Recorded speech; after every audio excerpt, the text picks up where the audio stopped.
Hey everyone, have you ever thought that the sports we play are live demonstration of physics? From the force balance in a tug of war to the flight of frisbee, every action follows mathematical rules.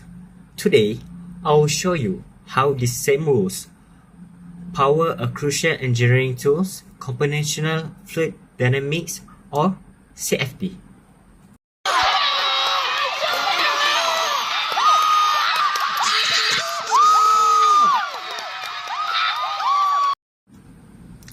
Let's start with tug of war.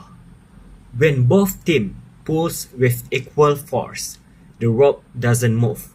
This is the principle of static equilibrium, where all forces cancel each other out, summing to zero. In CFD, the same core idea is used to ensure that forces like pressure and viscosity are perfectly balanced at every point in a fluid simulation. Next, think about throwing a dodgeball.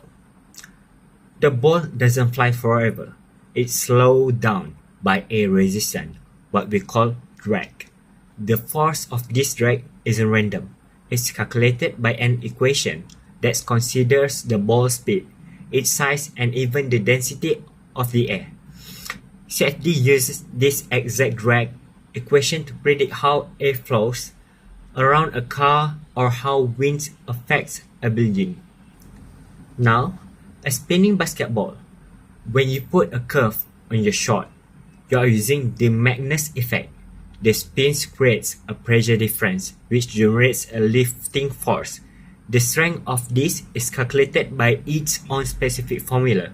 In engineering, CFD applies this same principle to design this like the curved blades of a wind turbine or the wings of an aircraft.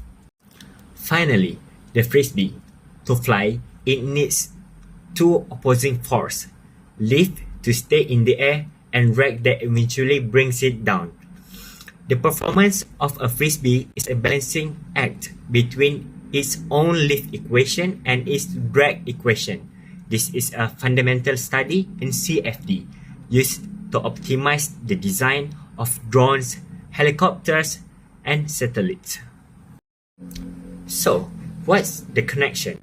Whether we are calculating the force on a rope, the drag on a ball, the lift from a spin, or the flight from a disc, we are using the same family of physics equations.